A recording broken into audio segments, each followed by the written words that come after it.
There we go. It's good to be back, yeah.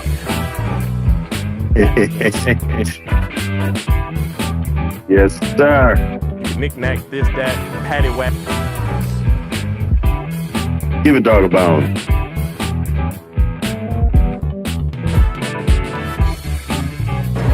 Here's an idea. Why don't you give me half the money you were going to bet? Then we'll go out back, I'll kick you in the nuts, and we'll call it a day. And with that said, my friend, that's where I'm starting because we're diving right in. I'm not even going with pleasantries. I'm not going with nothing. I'm going with pure happiness because the Knicks back to an Eastern Conference final 2 years in a row now. This is almost like becoming a habit, which is nice. And absolutely made a mockery of the 76ers. And shout out to Doobie if she's listening, but her Sixers got their asses handed to them.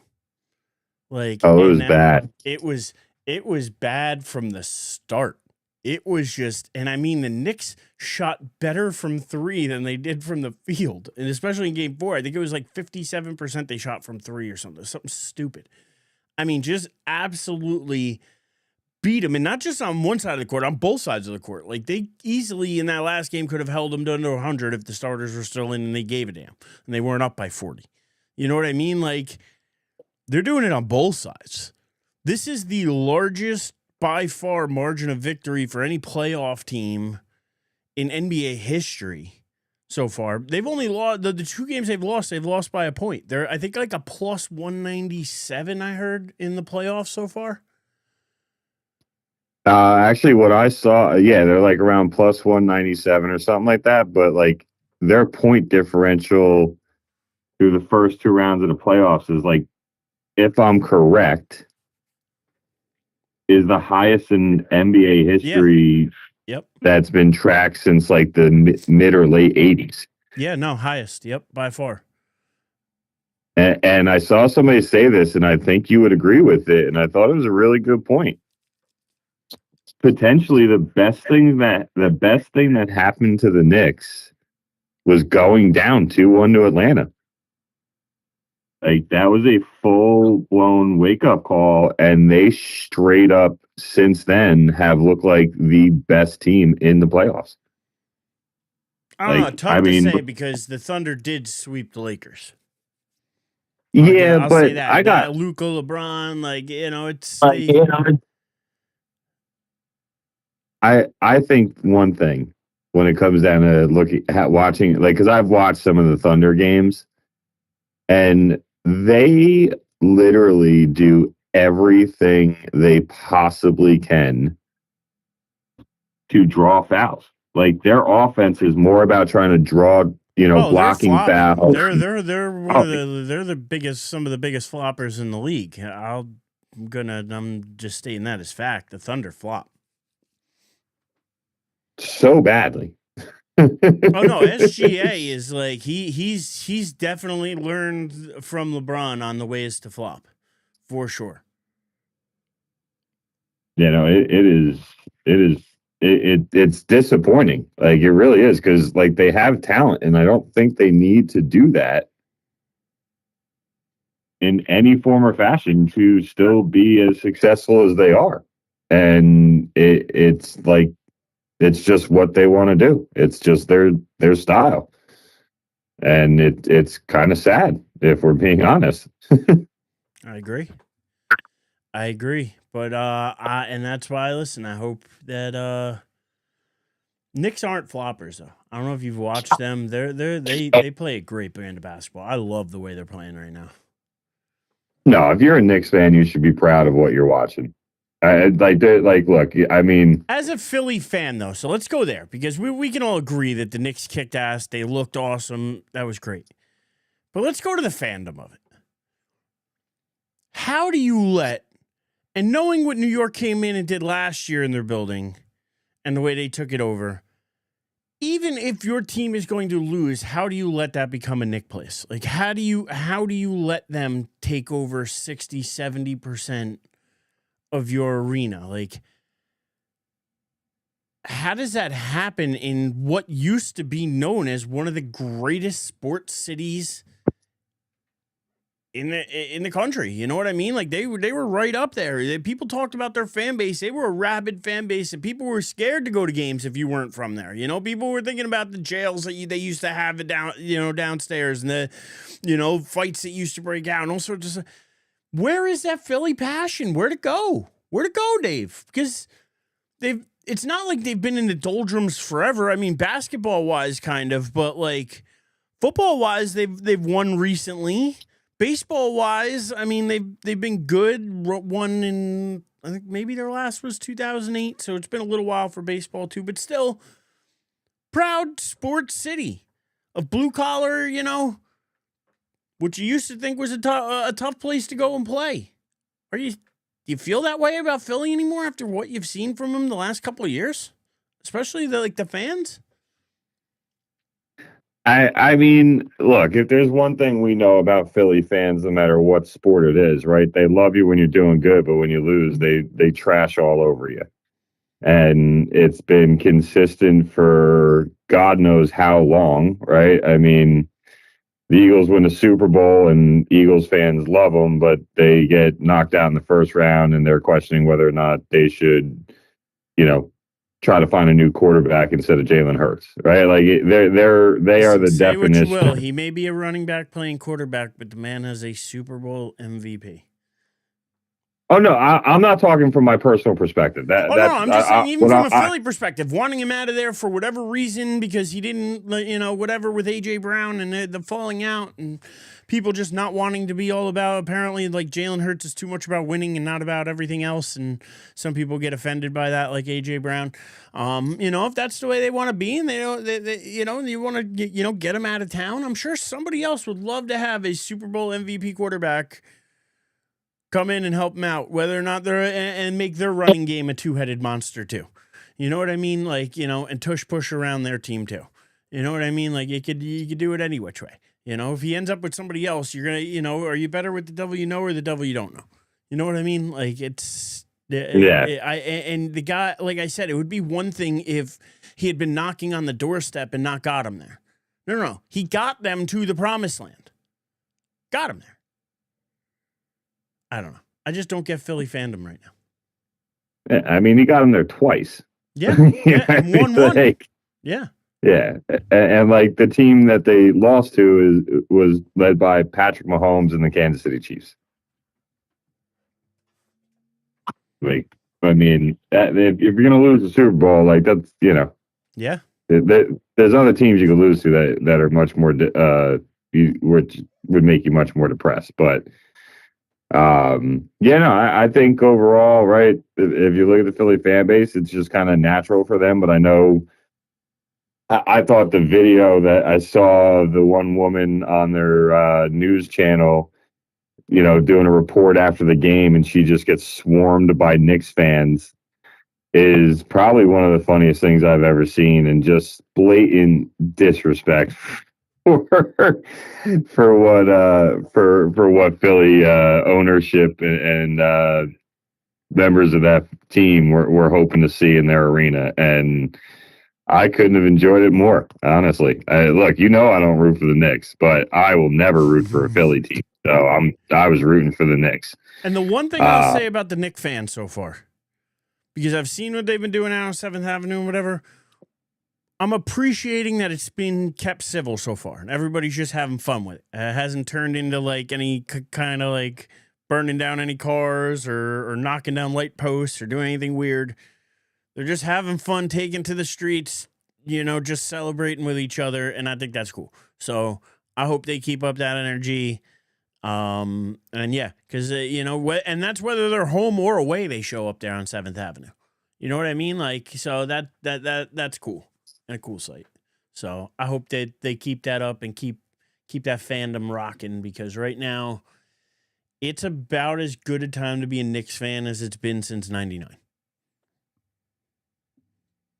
Yeah. It's just a fact. And I think if you are, I think if you're a Knicks fan, this might be a more complete feeling than 99. And the only reason I say that is 99, you were really kind of riding the coattails of an old and aging Patrick Ewing. But the difference is they got to the finals in 99. They haven't gotten back since. So they got to complete that. That is true. They got to get there. That's why I'm saying it's the best since 99, because at least in 99, they got to the finals. Yeah. We got to the conference finals last year, and we got beat by a hot Indiana team at the time. I don't want to see that happen again. The Knicks seem like the hot team right now. We're going to hope that the Cavs and Pistons, I just hope it doesn't go too long and they don't sit for a week and a half waiting for Cavs and Pistons to finish up over the next, 3 games. But other than that, that's my only worry now with the Knicks is them possibly sitting too long. But I almost think it's a good thing because it gives OG more time to heal with his hamstring. It gives Mitchell Robinson just time because that man, he's great when he's on the floor, but keeping him on the floor is the thing. And, it gives Cat a little bit of a breather, gives Brunson a bit of a breather. I'm okay with it right now. Like I said, I just hope it's not like a 10-day break. And I think that would be my one concern as a Knicks fan, right? They are riding momentum. They are riding energy. They are riding, the mentality of we're better than being down 2-1 to the Atlanta Hawks, and too much time and news everybody can say they block out the outside noise, but let's be honest, we're human beings. You're going to hear it. Whether you want to hear it or not, you're going to hear it, right? So blocking that out for 2-3 days, doable. Blocking that out for a week and a half, much, much harder. So, I think that is one thing that you don't want. Like, you definitely would like to see either Detroit or Cleveland just win the next 2 in a row and be done with it. I agree. Now, do you have a preference? That's always a hard question, to be honest with you. That's always a hard question because I could say I want the Cavs, but at the same time, be careful what you wish for. So yeah, that's kind of where I'm going with it. I would say Cavs preferably, but I still think the Knicks need to show up ready to play either way. You know what I mean? Like, I don't think there's a super easy path. You've got to get over this hurdle, this hump. Like, this is 27 years in the making, possibly, to get back to the championship game. They haven't won a title since 73. So, I mean, going on 50-something years now? 54, 55 years, something like that? What, 73 to 2000, 27 and 26, 53 years? Yeah, I mean, if you think about it, even our dads were pretty fucking young when the last time they won a fucking NBA championship. It's been that long. It's been, but I can still remember my dad telling me about Willis Reed and coming out, on one leg practically and doing what he did. I could still remember those kind of stories. So I'm hoping that they make some new stories for us to tell. That's what I'm hoping for. That's probably the perfect way to say it, my friend. Why, thank you. So moving on from there, got to talk about this. Since we're on basketball anyway, we're going to stick on basketball for another second because tell me it's not about the money. But without telling me it's not about the money. You know what I mean? With how the hell does Wemby not get suspended for that elbow? I mean, that was an MMA style elbow he was throwing there. That was with intent, that was with purpose, and that was with knowing exactly who and where his target was. There was no guessing on where that elbow was landing. He did that 100%. So how can you possibly, if you're the NBA and David Silver, look at that tape and decide not to suspend him if it's not about the money and not about making sure that you get a Spurs Thunder Western Conference final? Yeah, I don't know how you watch that elbow and not suspend him. I'm completely with you. I'll And be honest. it's fun. I've thrown an elbow like that, and it got me thrown out. It got me suspended. Yeah. It got me not. You know what I mean? That's a no. Like that's clearly a violation, and clearly to the head and neck area. I'm blown away by this one, Dave. Yeah, no, I think you said right. You said it perfectly, right? Tell me it's not about the money, or tell me it's about the money without telling me it's not about the money. Like, I mean, they want him in. They know he makes a huge difference. They know that having him and Anthony Edwards playing at the same time is very important. And I think overall, right, when you look at it, that deserved at least a 1-game suspension. If you're not going to suspend him, you got to at least fucking fine the guy. Yeah, how does that get nothing? I mean, come on. Yeah, like that.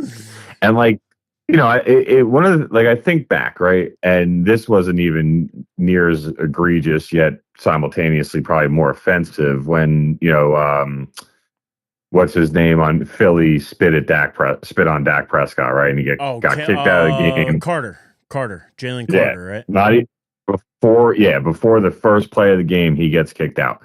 And the NFL's like, well, he basically was suspended an entire game. He got kicked out before the game technically really started. And I was like, all right, you know what? I'll give you that, right? He missed an entire game. Yeah. This happened with 8 minutes left in the third quarter. Like, this wasn't this wasn't like what, they dropped the puck as soon as the game starts and all 5 guys throw their gloves down and start swinging. Like, no, like this was over 8 minutes. Like, there was less than 8 minutes or a little over 8 minutes left in the third quarter. Like, you can't sit there and tell me that, like, what messaging does that sound, right? We talk about these guys being role models. Like, Wemby's primed to be the next major superstar in the NBA.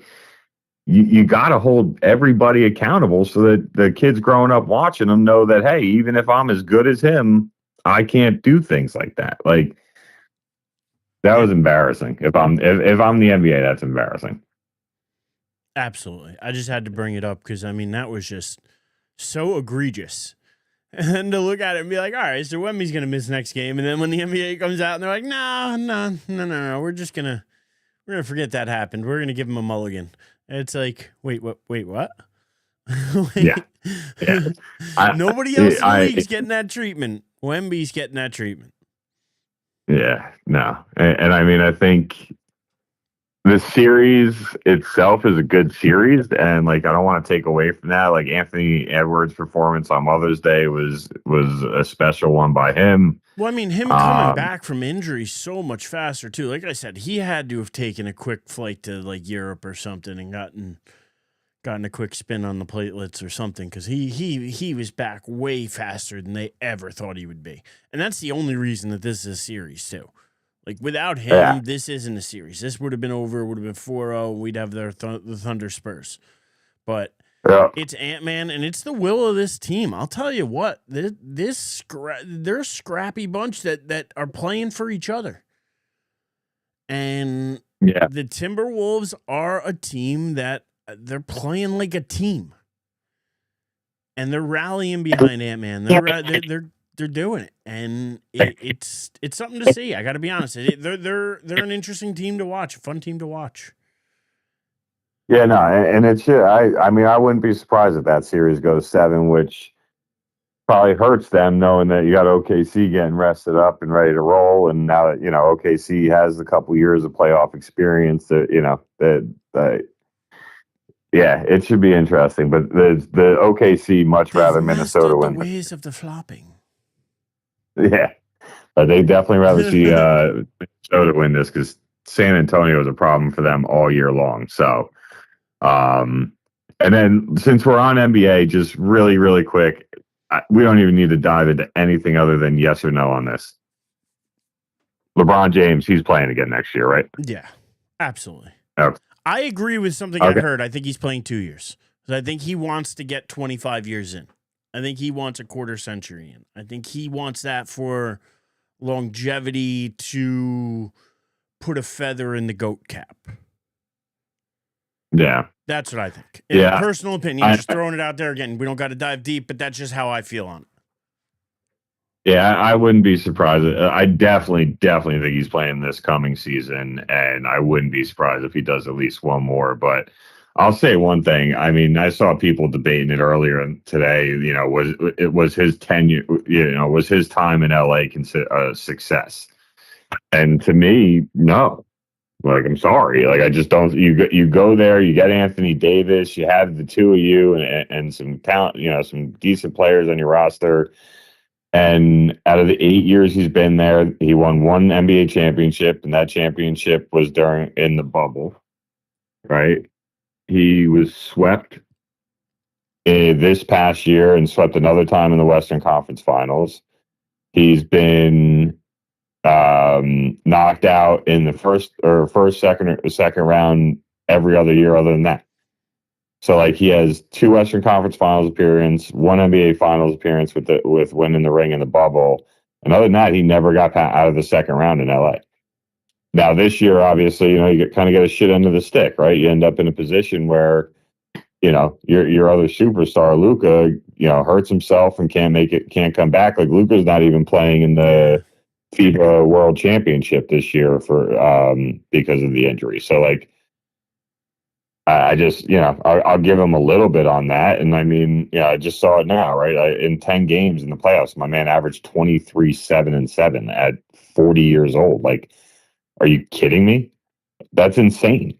Like, I mean, I couldn't even imagine running up and down a court at this age, let alone putting up 23, 7, and 7 with a bunch of guys that are 15 to 20 years older than. Like, you got to be freaking kidding me. I mean, I saw a video. One guy came during the season, went up to him and was like, you know, your first career NBA game you played against my dad? Feel old now? I'm like, what the? Like, you got to be kidding me. That's just nuts.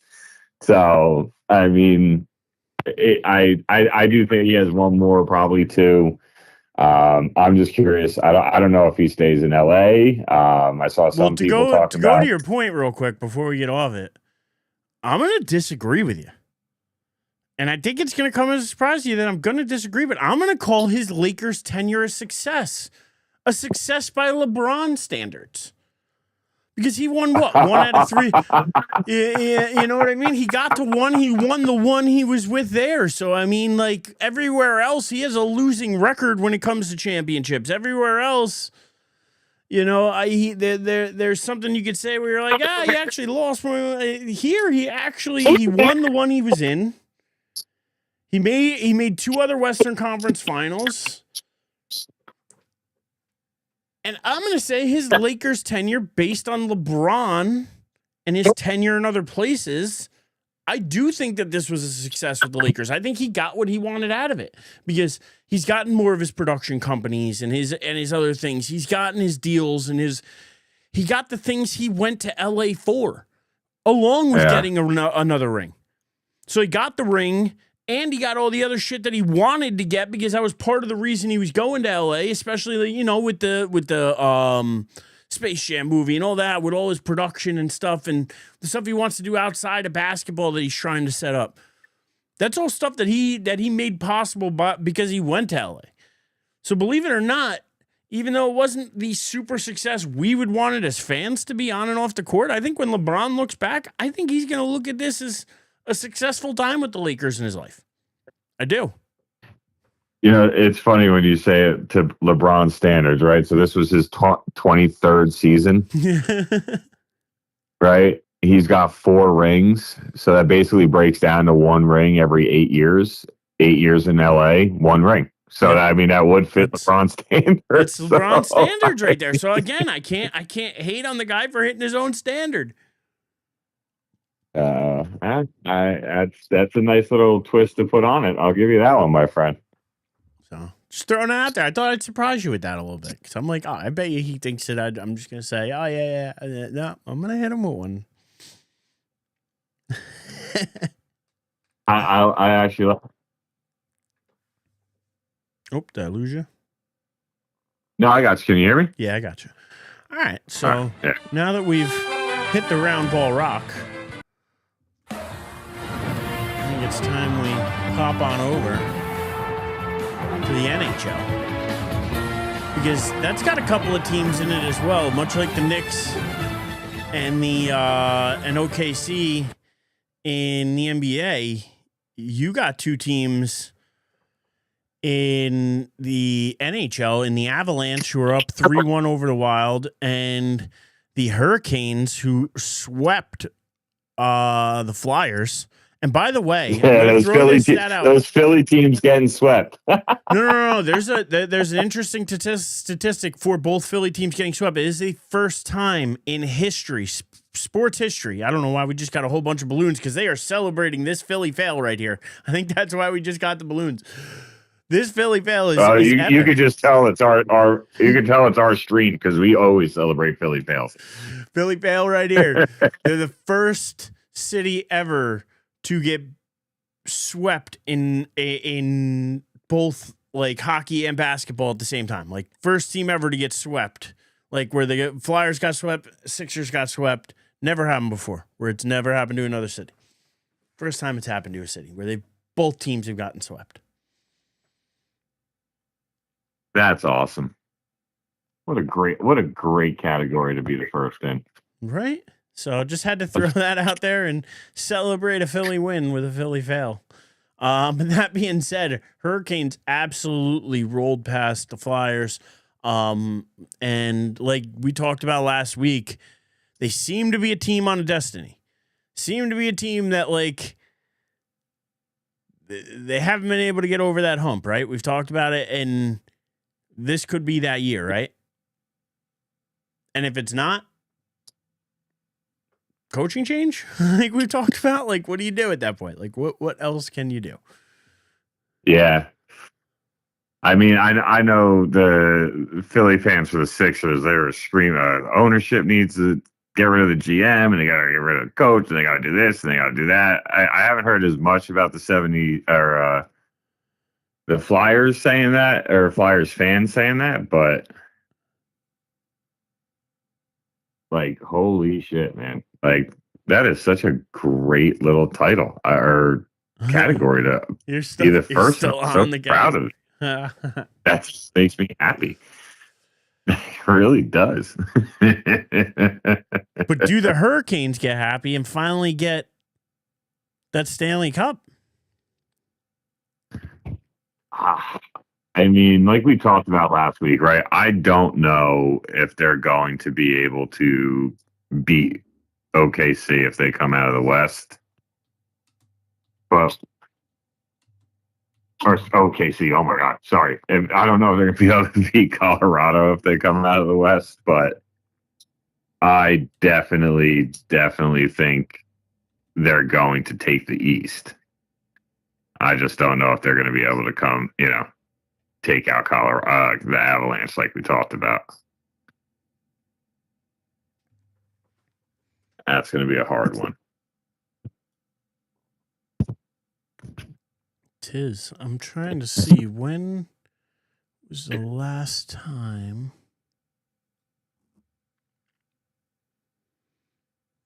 I wanted to try and find when the last time the Hurricanes were even in Stanley Cup Finals.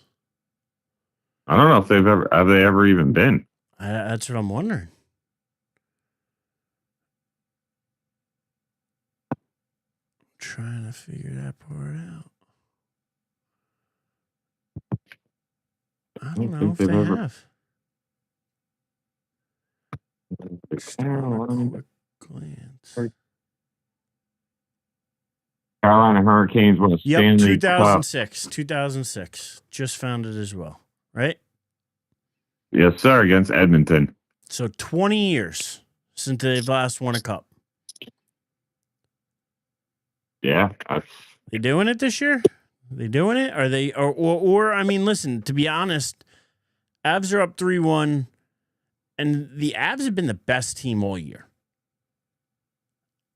I still think it's the Avalanche to lose. I still think that this cup is the Avalanche's to lose. Well, the one thing you got to remember, and I think our buddy Schmo to point this out for us. I'll be seeing him in The a last- few weeks, by the way, so I'll make sure It's been a to very pick his brain while I'm there. it's been a very long time since the team that ended the regular season with the most points won the Stanley Cup. Yeah, there's I know some type of like curse around that, around the President's Trophy, but still, I don't know. They've been good all year. They've been good through these playoffs. I just think it'd be hard to see them stumble now. But if they stumble, I think it could be to a team like the Hurricanes, who are poised and ready, who have for the last 8 years pretty much gotten to this point and lost every year. Yeah, no, I mean they've struggled to make it back to the Cup for a while. So First trip in 20 years, I think it's happening for the Hurricanes. And I think that's going to be a hell of a finals. I'll be honest. I know I'm jumping ahead here. I know there's still a lot of hockey left to play between the Canadiens and the Sabres and the Golden Knights and the Ducks. Both series are one's tied 2-2 the Ducks and the Golden Knights, and Sabres Canadiens. Canadiens leading 2-1 up or tied 1-1 right now in the first, but I don't see either of those teams, the Canadiens or the Sabres, beating this Hurricanes team though, especially with the way they've been playing. yeah, my money is definitely on the Hurricanes to come out of the East. That's for sure. That is for damn sure. They just look so much better than who they've played so far. I mean, there's no other way to put it. They just look so much better. So it'll be good hockey. We'll say that. Absolutely. I agree. Yeah, that being said, I mean, I don't got too much else for you tonight. I don't know if you've got much for me. I mean, to be honest, I don't think there's a shit ton to talk about NFL-wise. I know the schedules just came out, but to be honest, the one thing, yes, I'm going to bring up one football point here. One football point here. Give me 1 second. Because it needs to be talked about. Because I got a problem with it. And I feel like you're going to have a problem with it too, Dave. Why do we need to play the Cowboys on opening night every night or every year? This is now 8 out of the last, however many years the Giants have played the Cowboys week 1. Last year, I think they played them week 2 or something. But there's so many years. This is, I think, in the last, I forget, 10 years. I think it's 8 times we played you guys week 1. Why do we always have to play you week 1? Why do the Giants and the Cowboys, why can we not have division games later in the season? Why do they have to all be stacked pre-Thanksgiving? I don't understand this.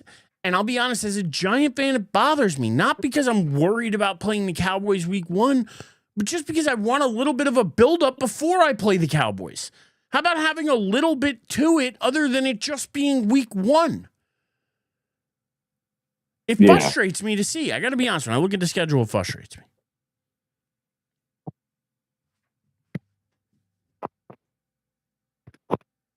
Well, the full schedule releases until tomorrow or Thursday.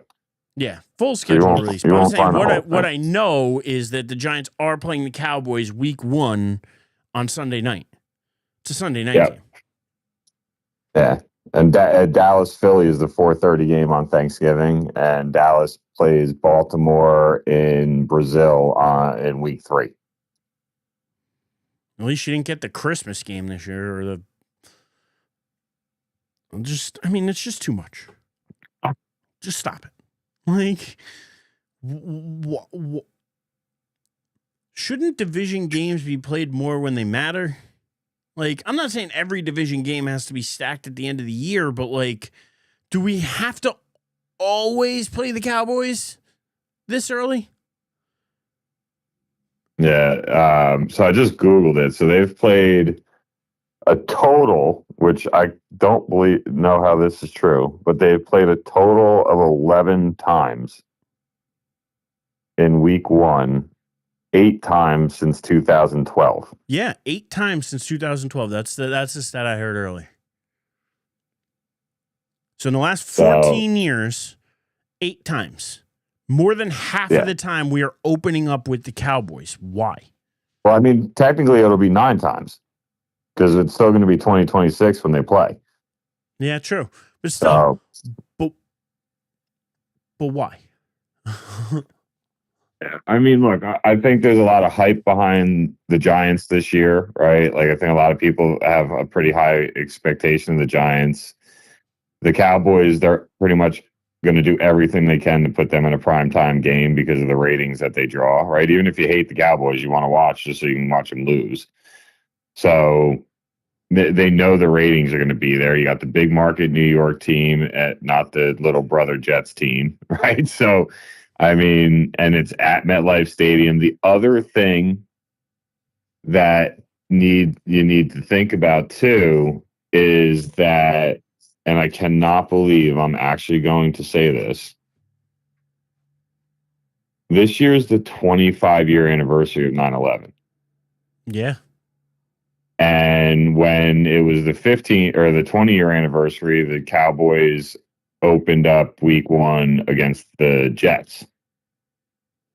Right. So I think they're trying to give some primetime spotlight, give the NFL a chance to do something, to remember everybody we lost that day. Let them play the Jets week 1 then. They don't play them this year.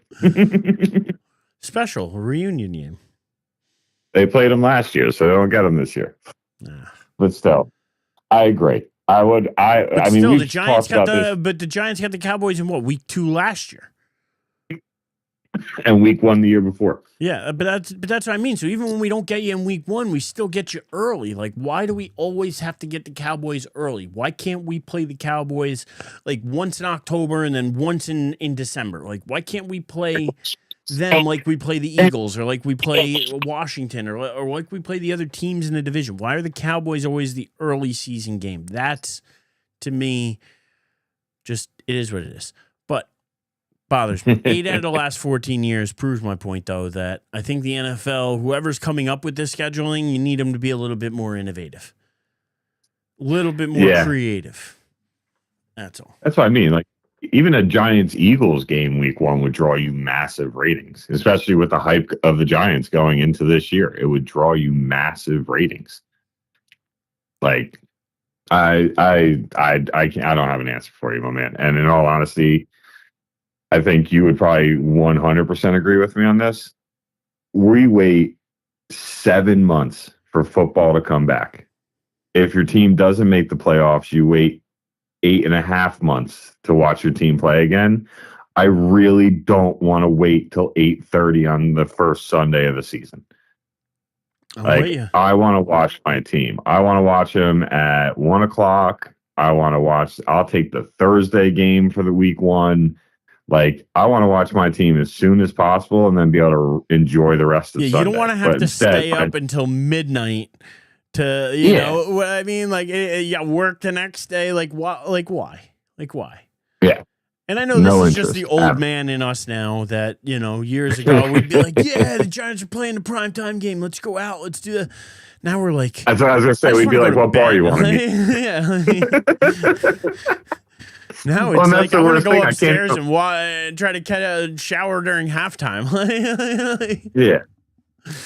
No, I can't even watch it in bed because I'll scream at the TV and wake Amanda and Stephanie up. Like, I got to be downstairs in the garage or the whole house is going to hate me. So, I really don't want to do that at 8:30 at night. But here we are. So it is what it is. But yeah, I'm with you. Then you end up falling asleep if you're like me. You know, like by third, fourth quarter, it's out. You end up waking up, finding out too old now. Well, I'm too old for this shit anymore.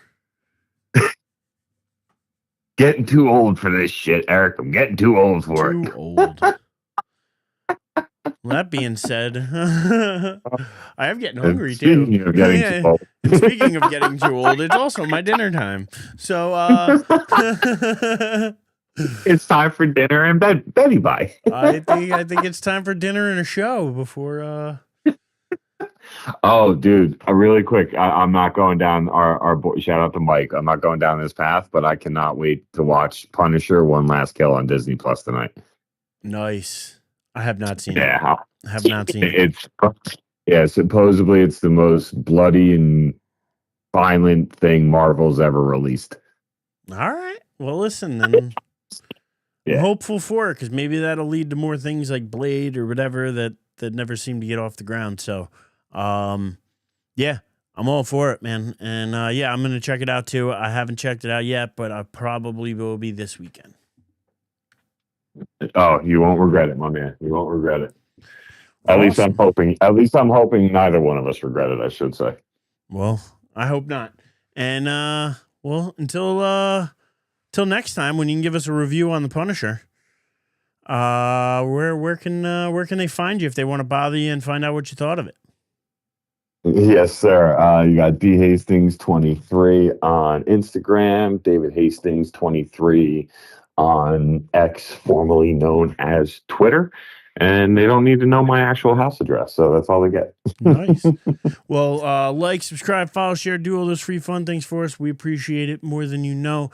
And in the meantime, you can follow me at The Living Legend on X. You can follow both of us on Champscast on Facebook, on Instagram, on TikTok, on all the different platforms. Check us out. That's Champcast with a Z, throwing it back to our sports zone heritage. And until next week, my friend, I hope you have a fantastic week. I hope the show is amazing. And yeah, let's have some music, dance our way out. Yes, sir. I hope you have yourself a great week as well, my friend. I'll talk to you soon. All right. Boom. All right, we got that killed. 1 second. Can I just say it is great being married.